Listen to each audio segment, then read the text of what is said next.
First, though, Manchester City will be without Kevin De Bruyne for tomorrow's Champions League match against Sparta Prague. De Bruyne hasn't featured for over a month with a hamstring problem.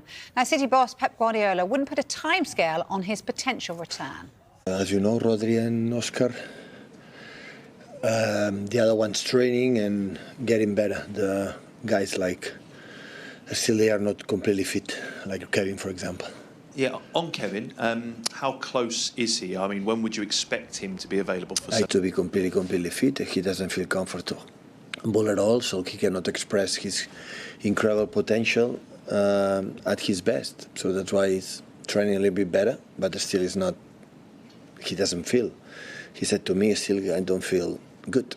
So don't feel good. Take your time. Well, Kyle Walker will miss the game too, as he did on Sunday in the win over Wolves. City scored controversially in time added on to secure 3 points. We cannot forget in the last, 10 years, 11 years, all the teams that I repeat many times, so don't forget exactly what these guys are doing. The last 8, 9 or 10 or 11 years, the team who won the Premier League the year after didn't qualify for the Champions League. That means how they handled the success was not good. And we are able in every single season, still we are there. I don't know what's going to happen, but still after winning the Premier League, we are there. We won again, 16-7. And still we are there, close to the top of the league. And it's happened because still the team, I like, the way you can say, okay, we won the 4 Premier Leagues, we won in the last minutes. Of course, the celebration is so important, but the way they celebrate and winning that way, I know it's common, but the way they celebrate the team, I have incredible respect for the quality for the Wolves team. I know what they have done against Liverpool and Chelsea, for example, how good they play, and they were not able to do it against us, what they have done against them. I know what I'm talking about because I saw the games, and how we celebrate when a team now is in the position in the bottom, how we celebrate it in October, not in May or in April like it's happened. Still, I feel the team still have the passion, how it's celebrating the locker room. I still feel okay, still they want it, still we are there, and that means a lot to me.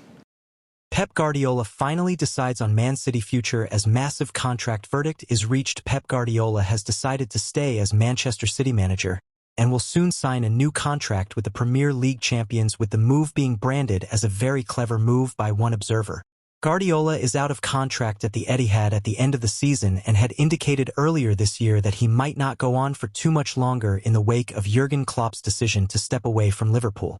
And with 115 charges of FFP hanging over the club, together with the confirmed departure of the club's director of football, Zeki Begiristain, all the signs had indicated that an emotional parting of ways was on the cards between the 53-year-old and Manchester City at the season's end.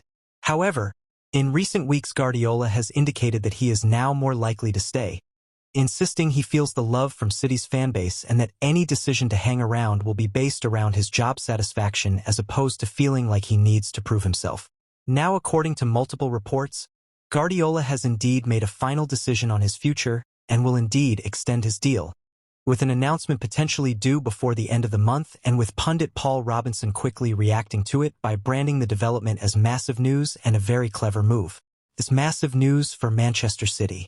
It's just typical Pep. It's a very, very clever move.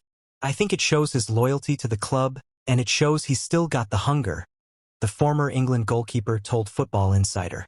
His time at Manchester City will come to an end when he wants it to. They've got the charges looming over them, and for the first time in a number of years, they're not the favorites to win the Premier League. So there are a lot of questions being asked of Man City. Something just doesn't feel right. I just think with all that noise going on, this is perfect timing from Pep and the club. It's a very clever move, and I'm sure that's what he wants to take the noise and all of the distractions away. A new contract nips all the questions in the bud. In-depth next. Man City manager 9 coaches tipped to replace Guardiola as exit rumors heat up. Guardiola contract. What has the Man City manager said on his future? City, of course, are looking to win the Premier League for a record-extending 5th year in a row this season, and, having nabbed a last-gasp winner on Sunday in a 2-1 win at Wolves, they have started the new season brilliantly, winning 6 of their 8 games and drawing the other 2. That currently puts them second behind Arne Slot's Liverpool, who have 7 wins from their opening 8 matches in the competition. Speaking after John Stones' header sealed the points at Molineux, Guardiola insisted he still very much loves what he does. Like my job, as I've said many times. I love what I do, Guardiola said. When asked if he felt he had anything left to achieve at Man City, Guardiola added in terms of numbers or titles, it is already done, I would say a long time ago. But still I like coming here in the morning to work. I love it. I am thinking about Wolves and the messages I have to tell them, the players, the images I have to see, the training I have to prepare. Still I like it, and this is the main reason I am a manager. When I don't feel this, and not just at Man City, I will not be a manager and I will not even train. That's for sure. Latest Man City transfer news: battle on with Liverpool for Brighton star Kyle Walker cleared to leave.